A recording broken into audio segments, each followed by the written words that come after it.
కంగారా? నేనా? అదేం లేదు. మీరు నా కన్న తల్లిదండ్రులు కాదా?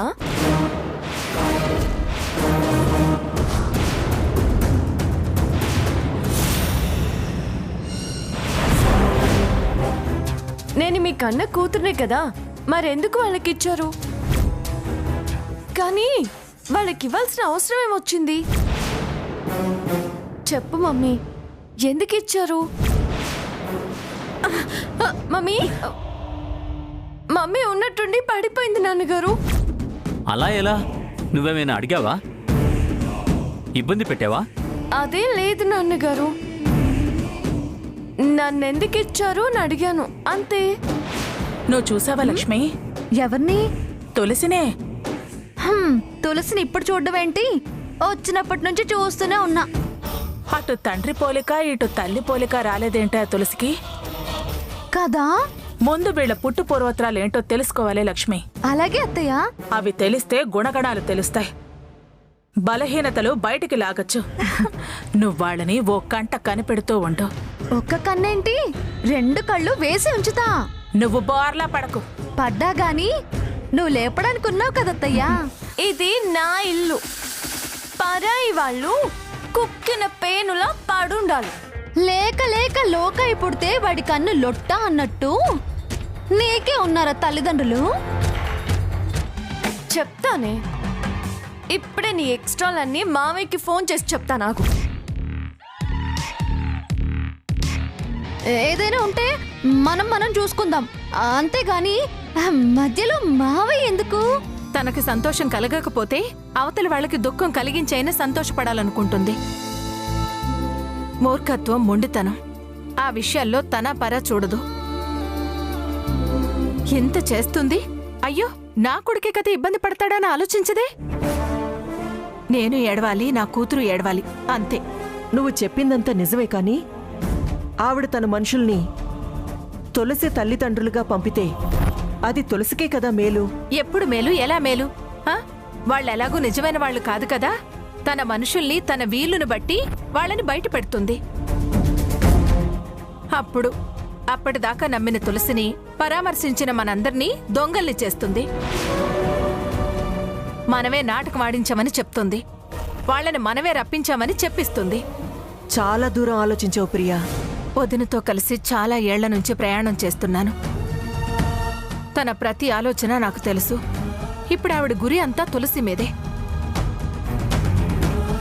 తులసిని ఎలా అయినా దెబ్బ కొట్టి ఆ ఇంట్లో నుంచి నెట్టేయాలని ఆవిడలా ఏర్పాటు చేస్తే అందరి ముందు మనల్ని, తులసిని నమ్మించి తర్వాత వాళ్లని చెడ్డవాళ్లని నిరూపించి తన్ని తరిమేయడం. వాళ్ల పిల్లని, కోడల్ని ఎలా చేసుకుంటాను, వాడి పెళ్ళాన్ని ఎలా చేస్తాను అని కష్టపెట్టదు. మరీ అంత దారుణంగా ప్రవర్తిస్తుందా దుర్గా? తన మాట నెగ్గించుకోవడం కోసం ఎంతకైనా తెగిస్తుంది. లేదా వీళ్ళు తన తల్లిదండ్రులు కాదు, మళ్ళీ అసలాళ్ళని పట్రా అని అనొచ్చు.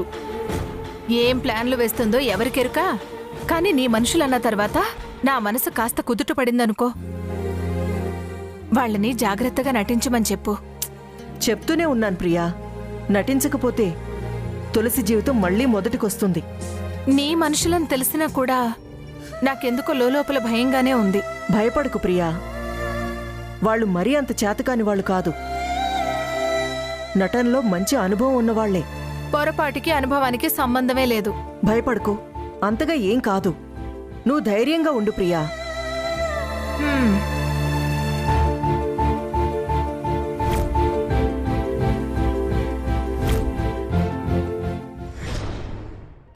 నీ వయసెంతే? నా వయసుతో ఏం పని? అడిగింది చెప్పకుండా సమాధానం దాటేయడానికా? వెనకాలొచ్చిన కొమ్ములు వాడైతే కావచ్చు, చెవులు హెల్ప్ చేయకపోతే బారెడు కొమ్ములున్నా బతుకే బట్ట కట్టడం కష్టం. ఇప్పుడు ఇవన్నీ ఎందుకు చెప్తున్నారు? నీ బతుకు సంగతి, నీ మొగుడు సంగతి నువ్వు చూసుకోకుండా నా మొగుడు వివరం అడుగుతుంటే చిట్టెలుక ఏనుగు ఎదురు నిలబడి తోక చూపిస్తూ నాకు ఉంది తొండం అన్నట్టుంది. అంటే నువ్వు ఏనుగు, నేను ఎలకనా? నేను పెద్ద, నువ్వు చిన్న అంటున్నా. అర్థం అదేలే. నువ్వే పదార్థాలన్నా తీసుకో, నాకేం పర్వాలేదు. వేలడంత దానివి, అలాగే ఉండు. ముందు నీ కాపురం చూసుకో. నా మొగుడు గురించి వాగకు. ఆరాలు తీస్తుంది ఆరాలు. పని పాట లేక పెద్ద చిన్న అడగొచ్చా అడగొద్దా అన్న బుద్ధి జ్ఞానం లేదా? పా. ఆపవమ్మాయి పెద్ద మనిషి. చిన్న పిల్ల తెలుసో తెలియకో అడిగింది. దానికి అలా నోరు పారేసుకుంటారా? ఇదేనా నీ పెద్దతనం? అయినా అదేం తప్పడిగింది? నీ మొగుడు గురించే కదా. పలానా దగ్గరికి వెళ్ళాడు అని చెప్పడానికి ఇంత రాతాంతం చేస్తున్నావే ఎందుకు? అదేమన్నా అడగకూడని మాట అడిగిందా, అనరాని మాట ఏమన్నా అనిందా? అలా తూర్పారు పడుతున్నారు. నీ కూతురు సాగించుకుంటుంది అని నువ్వు కూడా సాగించుకోవాలని చూస్తున్నావా ఏంటి? నలుగురు చీ అంటే చీ అయిపోతుంది, తూ అంటే తూ అంటారు అని దేని మీద పడుతున్నారు నువ్వు నీ కూతురు. చిన్నదానివి నీకెందుకు అన్నా. దానికే ఇంత రాతాంతం అవసరమా అమ్మా? వెళ్ళిన చోటు గురించి ఓ మాట చెప్తే పోయేదానికి రాతాంతం చేస్తుంది నువ్వు. సర్లే, అది అడగకూడదు, వదిలే. నేను అడుగుతున్నాను, చెప్పు. మీ ఆయన అదే బాబుగారు ఎక్కడికెళ్ళారు? ఎక్కడికి వెళ్ళలేదు. మరేడి? ఆయన ఇప్పుడు మీ ముందు నిలబడాలి, అంతేగా? ఏది నిలబెట్టు చూద్దాం. అమ్మ తులసి, దోసల పిండుందా?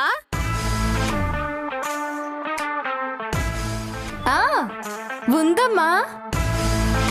దోశలు వేసుకుని తిని చెప్తావా? దోసలు వేసి పిలిపిస్తా. దోశ రాయబారం పంపుతావా? దోస సందేశం పంపిస్తా. దోశ సందేశమా? ఏంటి మేమెలా కనిపిస్తున్నాం? నాకు చత్వారం వచ్చి పోయింది, శుక్లాలు రాలేదు. బాగానే కనిపిస్తున్నారు. లక్ష్మి, కనకదుర్గ, తులసి. గోడ, మల్లి, పిల్లి అని కూడా అంటారా? నేననలే, నువ్వనుకుంటూ తిరుగు. ముందు మీ ఆయన్ని పిలువమ్మా. తులసి, ఉల్లిపాయలు సన్నగా తరుగు, కాస్త కొత్తిమీర కూడా.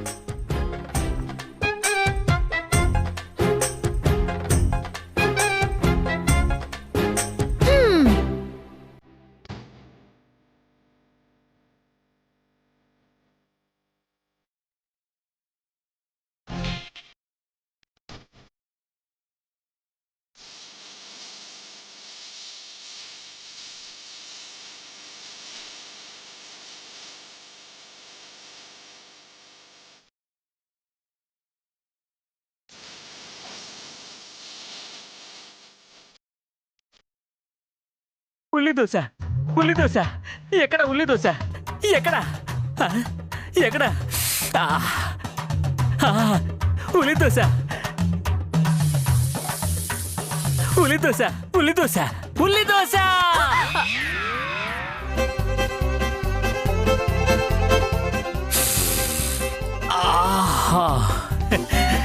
కాస్త నెయ్యి తగిలించకపోయావా? అద్దిరేది.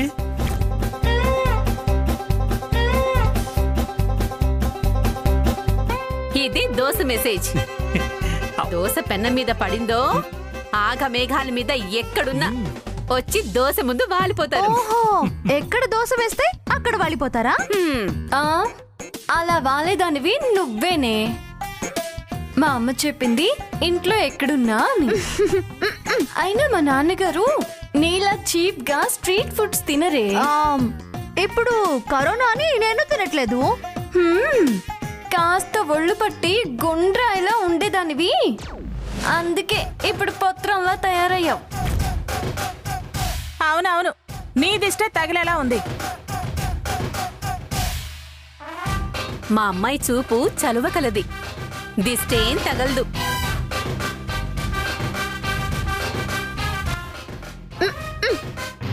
తగిలిన దిష్టే తొలగిపోతుంది.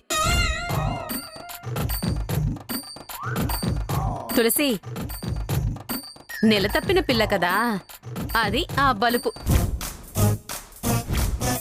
ఓహో, అలానా? ఏదైనా బలుపు బలుపేగా. తులసి ఓకే ఓకే ఓకే ఓకే అనంలే. అవును, నాన్నగారేరి అని అడిగావుగా, మరి విషయం ఏంటో చెప్పవే. విషయం ఏంటి? ఇందాకటి నుంచి నువ్వెక్కడా అని తెగ ఇదైపోతున్నారు. అట్టనా? ఎదుగో దీనికోసమే వెళ్ళా.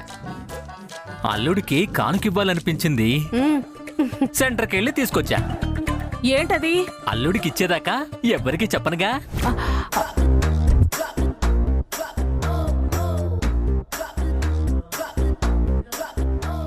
సూపర్, అద్దిరింది. ఆ దోశలో కాస్త కారప్పొడి జల్లిచ్చి గుడ్డు కొట్టి పొయ్యి.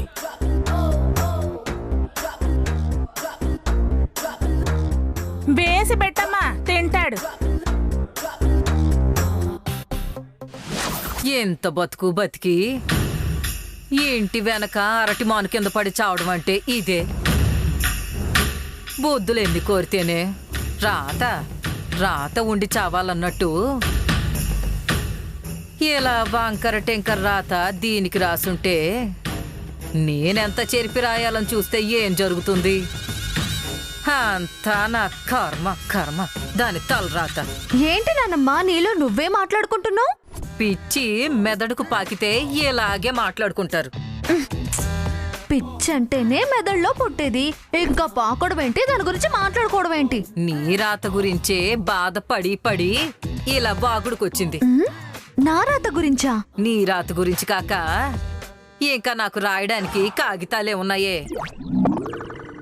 అసలు మనం వచ్చిన పనేంటి, ఒప్పుకున్న పరిస్థితి ఏంటి, కాస్త ఆలోచించవే. ఆ రోజు నుంచి ఈ రోజు వరకు, ఈ క్షణం వరకు కాస్త ఆలోచించు. ప్రయత్నం చేస్తున్నానుగా. ఇంకా లాభం లేదు. ప్రారంభం బాగోలేనప్పుడు ఎంత ప్రయత్నించినా ప్రయోజనం లేదు. నువ్వు నిరాశ పడొద్దు నాన్నమ్మా. నీ కడుపులో కాయపడింది, ఇంకేమాసే. కలిసొచ్చే కాలానికి నడిసొచ్చే కొడుకొచ్చాడంటే ఇదేనేమో. నడిచొస్తే తప్పులేదే, ఇలా నలుసై వస్తేనే ప్రమాదం. అయినా ఇంకా చూరు పట్టుకుని వేలాడే గబ్బిలం బతుకు ఇంకెన్నాళ్ళు? అసలు వచ్చిన రోజుల్లో ఎలా ఉండేవాళ్ళం, ఎక్కడుండేవాళ్ళం? కొత్త వాళ్ళు మనల్ని యజమానులు అనుకునే రేంజ్. ఇదిగో ఇప్పుడు బ్యాక్ గేట్లో పనోళ్ళలాగా. అయినా పట్టు తప్పిందే, ఇక లాభం లేదు. అత్తయ్య ఉండగా మనకేం భయం? ఆ అత్తే మెత్తపడింది, దుర్గా పట్టుపోయింది. ఇంకా మనమే నెగ్గుకొస్తామే. ఇవాళిక్కడ రేపు వీధిలో, అంతే. అందుకే మనము మన మంగళగిరి దారి వెతుక్కుంటూ పోవడం మంచిది. కాదు, మనం ఇక్కడ పాతుకుపోవడమే కరెక్ట్. కుదరదు. దారి ఉంది.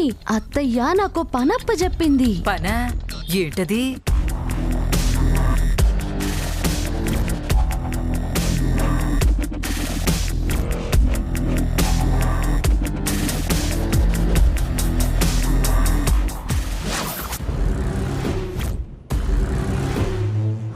దోశ పెన్న మీద పడిందో ఆగ మేఘాల మీద ఎక్కడున్నా వచ్చి దోశ ముందు వాలిపోతారు. ఎచ్చో పుచ్చో బుర్ర ఉందో లేదో, లక్ష్మి అన్నది పాయింటే. వాళ్ళు తులసి తల్లిదండ్రులు అవునో కాదో తేల్చాలి. నిజంగా తల్లిదండ్రులైతే తులసి ప్రియా వాళ్ళ దగ్గరికి ఎలా వచ్చిందో, ఎందుకు ఇచ్చారో, ఇప్పుడు ఎందుకు ఊడిపడ్డారో వివరంగా తెలుసుకోవాలి. నేను తెలుసుకోవటం కాదు, వాళ్ళ నోటితోనే కక్కించాలి. సూటిగా అడిగితే ఆ బాబు చెబుతాడో చెప్పడో, తులసి వస్తే చెప్పనిస్తుందో లేదో. చెప్పినా అదే సంగతి అని నేనన్నప్పుడు నా మాట మీద నిలబడకపోతే నేను తెల్లమొహం వేయాల్సొస్తుంది. అందరి ముందు చెప్పించాలి. అది ఎవరైనా ఏదైనా కాని. కారణాలు తెలిస్తే తర్వాత కథ ఆలోచించచ్చు. సాగదీస్తే అనుమానం రావచ్చు. బాబుని అడ్డం పెట్టుకుని తులసిని రెచ్చగొడితే ఇప్పుడు లక్ష్మి జీవితంలా అవుతుంది. దాన్ని ఆయుధంగా వాడి వాడితో నిజానిజాలు చెప్పించాలి. తులసి రెచ్చిపోవాలి. అంతే. ఎస్,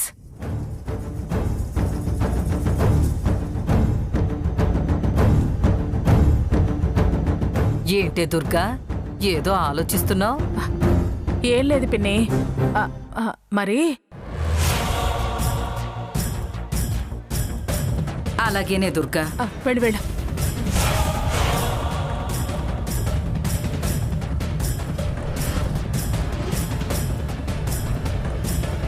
ఏమండో అన్నయ్య గారు, టిఫినీలు చేద్దరు గాని రండి.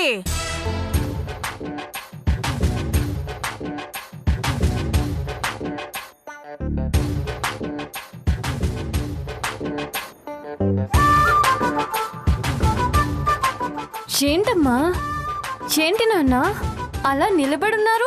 కూర్చోండి. ఎలా కూర్చోమంటావు అమ్మా? ఏమైందత్తయ్యా? కూర్చోడానికి కాస్త బుద్ధి జ్ఞానం ఉండాలి కదా. ఏం మాట్లాడుతున్నారమ్మా? అవునమ్మా, ఎలా కూర్చోమంటావు? మా వియప్రాలేమో రండన్నయ్య గారు టిఫిన్ చెదురుగాని రండి అని పిలిచింది. చేయడానికో కూర్చొని తినడానికో అర్థం కాలేదు.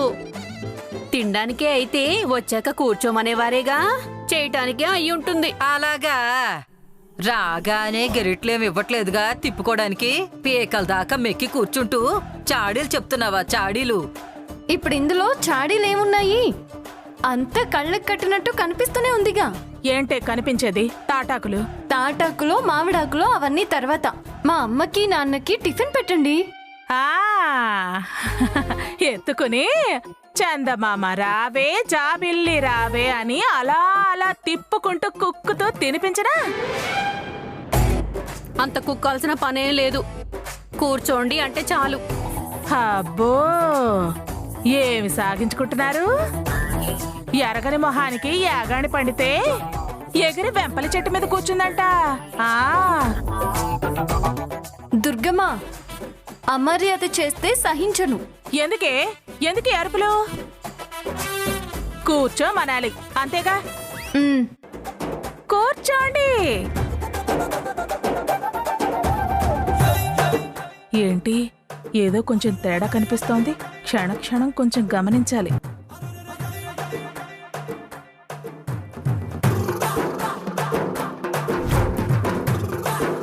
అమ్మా, నువ్వు ఇటు తిరిగి కూర్చో. దిష్టి తగిలేలా చూస్తున్నారు.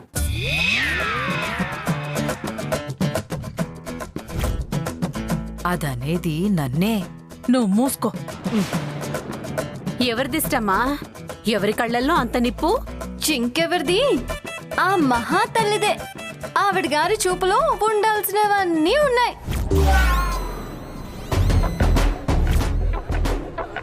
చూపు పడిందో గ్రెనేట్ రాళ్లే ఢామ్ ఢామ్ అని పగిలిపోతాయి.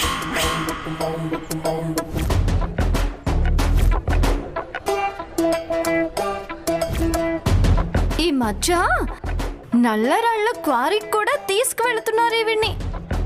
ఖర్చులు కలిసొస్తాయని.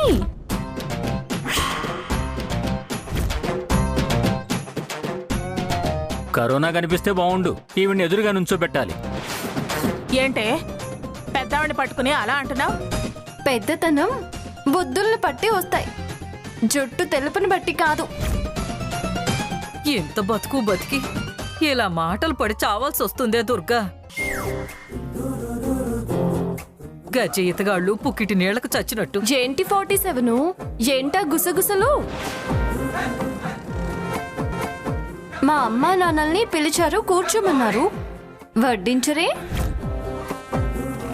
వాళ్ళకి మొహమాటం కదా, సిగ్గు లేకుండా నోరు తెరిచి వడ్డించు వడ్డించు అని అడుగుతారా?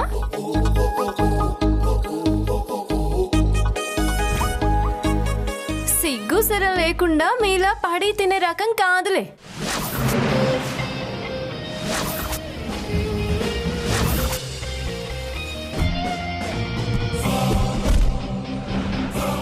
అవును, టిఫిన్ ఏంటి? అట్లు లొట్టలేసుకుంటూ తినొచ్చు. ఎలా తినాలో నాకు తెలుసు కానీ సన్నగా ఉల్లి పచ్చిమిర్చి తరిగి తీసుకురాపో. అలాగే కొత్తిమీర కూడా. అట్లల్లో ఆ చెత్త అంతా నువ్వు తప్ప ఎవరో తినరు. చెత్త మనుషులు, చెత్త సరుకు. కోటీశ్వర్లు అంటున్నారు, కోతి తిండ్లకి ఎగపడుతున్నారు. అదైతే ఎప్పుడు చెంగు చాటేసుకుని నోరు ఆడిస్తూనే ఉంటోంది. వీళ్ళ చేష్టలు చూస్తుంటే చెత్త కనపడితే చాలు దొంగతిండ్లు తినే రకాల్లో ఉన్నారు. వీళ్ళని సాగదీసి నేనే మెల్లగా కూపి లాగాలి.